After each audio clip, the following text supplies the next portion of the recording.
If you'd like to find Matthew chapter 10, and thank you so much, that's lovely. And if you'd like to find Matthew chapter 10 and have it on your lap, we're going to look through the first few verses, and instead of going through verse by verse, we're going to pick out the salient features of the first few verses that are also reflected in the rest of the chapter. So page 975, if you haven't got the page in the Bible yet, page 975 or Matthew chapter 10. And how appropriate it is to look at this passage on a day when we've seen 3 people declare their faith in baptism. Because this is where Jesus commissions his disciples. And what we're going to do is simply to pick out some of those. And my burden, my desire for you today is that you will hear afresh the commissioning voice of Christ to go and be someone who ministers, who brings his love and his joy and his peace, as well as his discipline, his framework, into the place wherever you are during the week. Jesus here commissions his disciples. Now, many years ago, when I was 18, I was an 18-year-old student studying mathematics and piano. And I had a piano teacher called Belinda Heather. She was in her 80s at the time, and she was a former concert pianist and had played on quite a bit on Radio 3. And I was learning with her a piece of Chopin that was particularly tricky. It had some rather long runs in the left hand, and you can see them there on the screen if you read music, and I was struggling. And she did something that I've seen her do before. All of a sudden, as if out of nowhere, her hands would land on mine, and she'd play it with the same weight, as if to say, look, Ian, here's what it feels like to play this piece. And suddenly I could feel what it was like to touch the keyboard like she did. And then she took her hands off and let me carry on.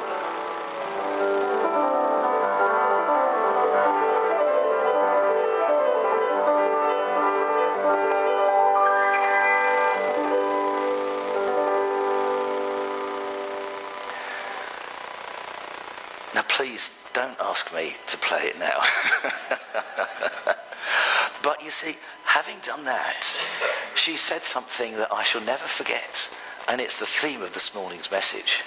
Okay, now you do it. Having felt it and seen it, she said to me, Ian, now you do it. And that's what Jesus is doing here with his disciples in Matthew chapter 10. They've seen him minister. They've seen him heal people. They've seen him teach. They've seen him love and care for people. They've seen him be tough with people as well. And now Jesus is going to say to his disciples, and he says to us today, okay, now you do it. Look at verse 1 of chapter 10. Jesus called his 12 disciples to him. And instantly, we notice there's something missing here. There's no description of him calling the disciples. He's already got his group of 12. In fact, the only account that we have of a disciple being called in Matthew's gospel is the call of Matthew himself. And even when Matthew describes his own call, he's even then making a point that diverts our attention away from Matthew personally. I'm a tax collector, says Matthew, and therefore I'm one of the despised class of people. I'm the kind of person that people like Jesus probably shouldn't be seen dead with. Tax collectors were incredibly unpopular. They were regarded as people who'd gone over to Rome, to the occupying power, in order to extort money on their behalf. And so the principle we see in the call of Matthew is quite simply this: that Christ calls the really unlikely folk. If you want a living demonstration of the unlikeliness of the folk that Jesus calls to be his disciples, shall I tell you what you do? Look around this room. And you can see a motley bunch of people, chosen, it would appear, pretty much at random. chosen by God. Christ calls the really unlikely folk. And if you just cast your eye in the text back to Matthew chapter 9, we'll pick up something of Matthew's own call here. Verse 10 of chapter 9. While Jesus was having dinner at Matthew's house, many tax collectors and sinners came and ate with him and his disciples. Oh, so Jesus already got some disciples. Verse 11. When the Pharisees saw this, the religious leaders, the church leaders, I'm ashamed to say, when the Pharisees saw this, they asked his disciples, why does your teacher eat with tax collectors and sinners? Surely they're beyond the pale, they're the riffraff. On hearing this, verse 12, Jesus said, listen, brackets, you religious toffs, listen, it's not the healthy that need a doctor, it's the sick. Jesus Christ calls really unlikely people. And what we're going to see as we explore the beginning of chapter 10 is Jesus not just sending the people around him, but we're going to hear his voice sending us. And later on, I want to give you a moment where we can respond to that and say, Lord, I'm willing to accept your commission on my life. Jesus is sending us, his disciples, to do that task of bringing spiritual health to the spiritually sick. I haven't come to call you people who think you're righteous, said Jesus. I've come to call sinners, like this riffraff I'm having a good meal with right now. Jesus calls really unlikely people. And that gives me hope for our church, doesn't it? Because that puts us squarely in the arena of the call of Jesus. Conversely, he leaves on one side people who think they know it all and have got all their religion buttoned down. Actually, their need is greater. So, if you were writing the story of your life, which incidents, I wonder, would you put in? Because you can't write down everything. Matthew is very interesting as he puts his gospel together because he chooses incidents carefully to illustrate who Jesus was and what he did, and therefore what we can do as we follow him. And for Matthew, it's not the call of the disciples that matters, it's the commissioning that matters. Now you're a disciple, a Christ follower, what are you going to do for him? And that's the message of the first part of Matthew chapter 10. Question: what are you going to do for Christ? Suppose Jesus was here today, and at the end of the service we had a time where we could come forward and he was standing here and he'd lay his hands on you and he'd say, Paul or Gary or Margaret or Clifford or Fiona or Lexi, or whatever your name is, I commission you to take my love and power into the place where you work. I think or where you live, or to your family. I think if he was here today and he did that for us, we would take that commission very seriously indeed, don't you think? What are you going to do for him? Now sometimes I hear it said in a well-meaning way, well actually all that matters is that I just am a disciple. I just need to be. I don't need to worry too much about the do. That's a secondary issue. But wait, suppose I said that to Rosie. Rosie's my wife, by the way. Suppose I said to her, Rosie, I'm just going to be your husband. I'm just going to be in the house. I'm just going to be. I'm going to be. I'm going to be. Do you know, it wouldn't be long before I'd hear that telltale, oh no, sign. And that telltale sigh is a sound which by translation means get up off your backside and do something round here. and this is a balance that we all have to strike in the Christian life. You see, you can't do without being, and you can't be without doing. And if that sounds very abstruse, then let me say to you, your faith is something that fires your heart. That's wonderful. I hope it does. But if it just fires your heart and isn't worked out in everyday life, you're missing out on God's blessing in a massive way. Margaret was telling us about answers to prayer. It's fantastic when you get out and do something and see God answering prayer in your life. It's all very well having a wonderful experience saying worship this morning, which is fantastic. And our worship team lead us so beautifully into the presence of God. And the guys up the back, they keep them going. Make sure we can see and hear properly. But that would be just hot air if we didn't work it out in everyday life. Take some of the great experiences of God in the Bible, and you can see this principle working out very clearly. What about Moses and the burning bush? Moses heard God speak to him from this bush that was burning but wasn't burning up. And that was a wonderful experience of God. But what were God's words to him? As soon as they'd established that it was God and man talking together, God said to Moses, "Now go, I am sending you to Pharaoh to bring my people, the Israelites, out of Egypt." As soon as he'd had the experience, God said, "Go." Or what about Elijah? Elijah was at rock bottom.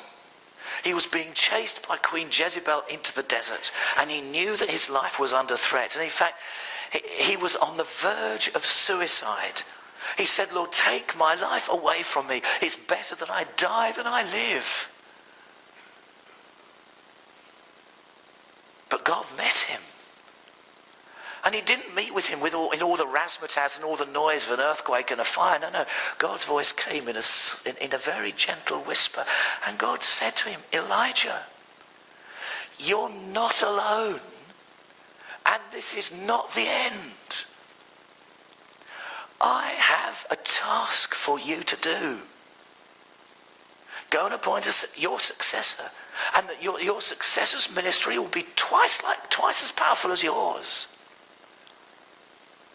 Can you see? An experience of God was followed by a commission to do his will.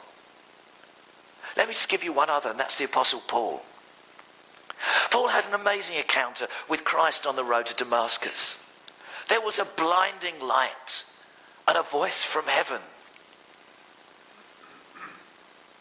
And he knew he was in the presence of God.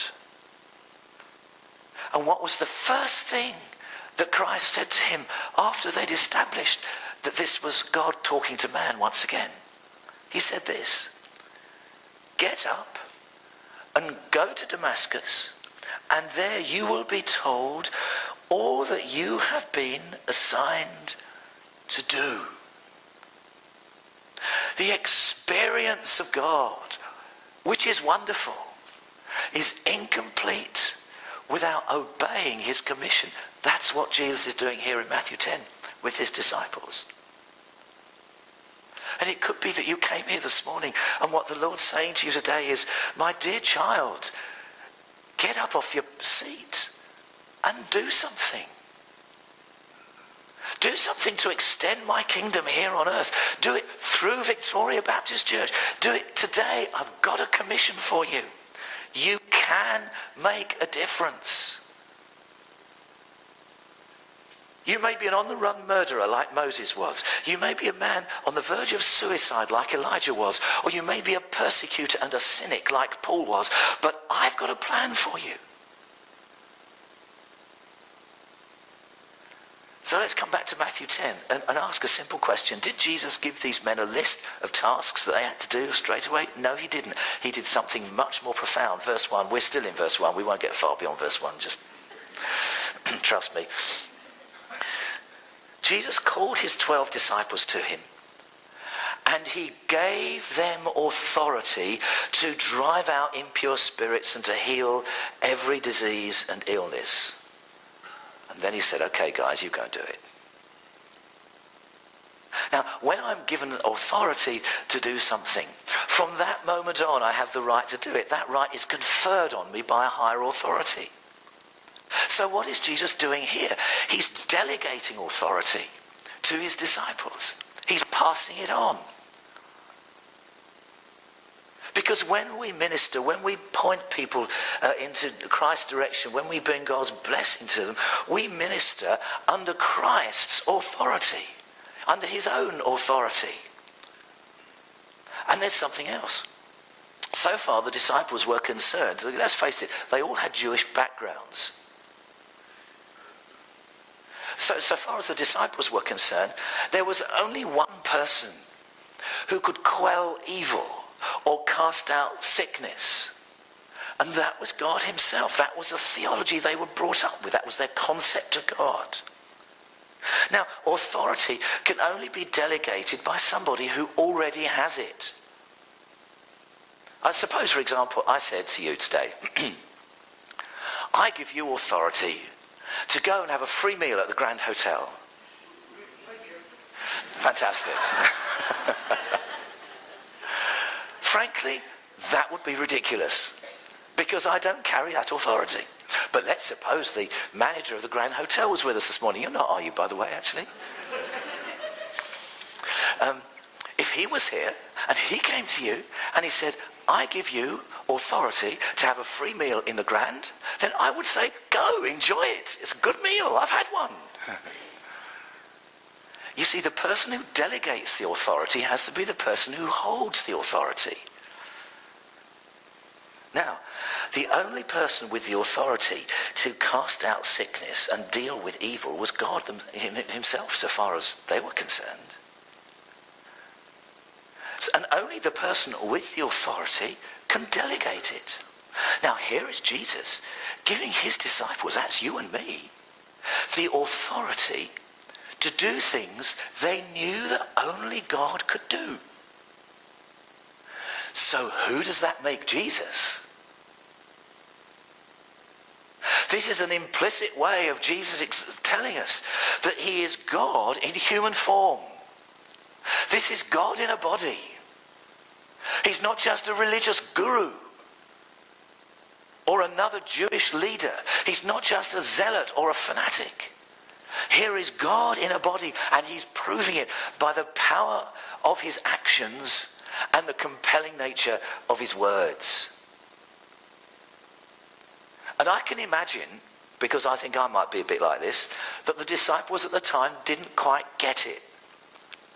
But later on that day, or in the next few days, when Thaddeus or whoever casts out an evil spirit and it goes, or Alphaeus lays his hand on some sick person and they recover, I can imagine the thought that will go through their heads. What is this I've been given? What is this power? What is this authority? What is this dynamic I've been trusted with?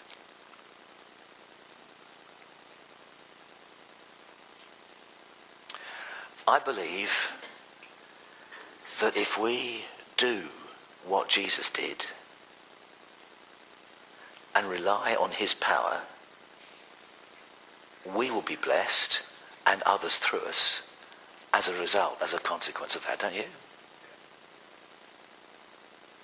And there will be times, my friend, if you accept Jesus' commission, there will be times when we personally go out on a limb and risk praying with someone, for example, and see God work in their lives, and we will reel back on our haunches amazed at the power and the dynamic of God that he's trusted into our hands. We minister under Christ's own authority. Oh gosh, let's get into verse 2, shall we? These are the names of the 12 apostles. First, Simon, who's called Peter, then his brother Andrew, James, the son of Zebedee, and his brother John, Philip and Bartholomew, Thomas and Matthew, Matthew the tax collector, that's me, says Matthew, James, the son of Alphaeus, and Thaddeus, and Simon the zealot, and Judas Iscariot, who of course later betrayed him. Now, just look down that list of names. If you're familiar with the Bible at all, you'll know a bit about Simon Peter. He was the one with the big mouth. He suffered from foot and mouth disease. Every time he opened his mouth, he put his foot in it seems. We know about James and John. They were like Jesus' inner circle. There are short references in the New Testament to Philip and Thomas, but nothing about James, Alphaeus' son, or Thaddeus, or Simon the Zealot. And surely we would expect these people to be the heroes of the story in the growing church. Being the people working alongside Jesus to build the kingdom of God. But actually, we know nothing about some of them. They only appear in the Bible when the list of 12 is being given. All we do know is that Jesus couldn't have done his ministry without them. And that tells me something so profound. It tells me that you may never be famous, but God has a purpose for you. And now there's something really surprising. These people who never hit the headlines apart from being listed with the disciples, but nevertheless worked alongside Jesus. Jesus commissioned them. And you'll find that in verse 5. These 12, Jesus sent out with the following instructions. Do not go among the Gentiles or enter any house of the Samaritans. Go rather to the lost sheep of Israel. What a curious phrase. These are God's people, aren't they, Israel? But they're lost. They're like lost sheep. These Israelites, they're God-fearing, Bible-believing, Sabbath-keeping children of Israel. But there's something lost about them. There's something missing. They'd lost their way. And Jesus is sending his disciples to people on the inside of the ring of God's favour and blessing. Those are to be the people you're to minister to, not primarily people outside. Now, don't you find that fascinating? And as you go to the lost sheep of Israel, to God's people, as you go to God's people, proclaim this message, verse 7. The kingdom of heaven has come near. That's what you're to tell people. God's breaking in. Heaven is breaking out. Heaven is touching earth. No longer is he separate. Now he's down here and doing things. There is a huge harvest to be reaped here. And when Luke describes this passage, he talks about there being a great harvest, but so few workers to do it. Look, guys, there's a spiritual harvest just waiting for you. You want to do something valuable with your life. You want to do something that counts. Then here it is. Get into spiritual harvest collection. And that's what our church is all about. In fact, in Luke's gospel, the harvest is so great, Jesus says there really are not enough people to collect it. So what is it that we might be able to do to bring a harvest within these four walls or within the orbit of Victoria? Maybe there are things that you can plough back in. Plough it back into the field. Sometimes we're criticised for all sorts of reasons. But let me say this. If you want more life in the church, you give your life. If you want more joy, express your joy. If you want there to be more prayer, you pray, you give your prayers. If you want there to be more love, then you love the people around you. Because so often the church can be a bit like a football match. 22 people in desperate need of exercise and 22 people in desperate need of rest and 22,000 in desperate need of exercise. So, my friends, can I suggest that you pray for our leaders? You can plough things back in. You can pray for our leaders. Pray for me and the rest of the staff team. Pray for the core leadership team. Pray for the wider group of leaders that we meet with to encourage them. Pray for our small group leaders. Pray for the worship leaders. Pray for the leaders of the other organisations that are part of the church. Do you know, somebody said, if we prayed for our leaders as much as we criticised them, we would see revival in a week.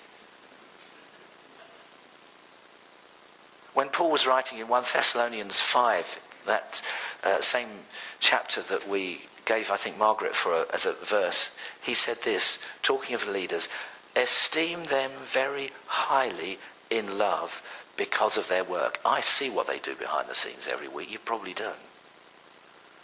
And they deserve your esteem. And also, don't worry too much if things come to a halt. There are seasons in any harvest. There's a time of waiting, but there's also a time of great fruitfulness. And the joy of being part of a baptismal service this morning is its evidence of spiritual fruit. This is what God wants us to be doing. And I believe that the Lord may be speaking to some of us this morning. And you came this morning expecting a nice cushy sermon, and what I'm going to tell you to do is get up off your seat and do something. I think he could be speaking to 3 categories of people. Maybe you're unsure about church and how Jesus fits into the grand scheme of things. Someone said to my wife this week, she said, you know, Rosie, you're so serene. This is someone outside the church. And I think I know why, but I'm not sure I'm ready to go there yet. Now, if that's you, can I suggest that you at least get in touch? That little welcome card will help. Give it to me or pop it in my pigeonhole and we'll get in touch. I'm not going to twist your arm or anything. But the fact that you're here is significant. It shows that a loving God is on your case. And there's a second group of people. You may be a Christian here today. You may be a very long-standing Christian and you've never been baptized. You've never taken a step of declaring your faith in Christ publicly the way Jesus did. I have some news for you. Christ is calling you to get up out of your seat. And as we sing our final hymn, what I'd like you to do is to come out of your seat and come down the front here, and we will pray with you, and then see where that takes us. And then there's a third category of people. You may be a Christian and you realise you've never been commissioned for the work that God's called you to. Nobody's ever laid their hands on you and said, I commission you to go and do God's work. I pray God's Spirit will fill you now. And we will talk about what that work might look like. I want you to come down to the front as well. And I don't care if it gets a bit crowded.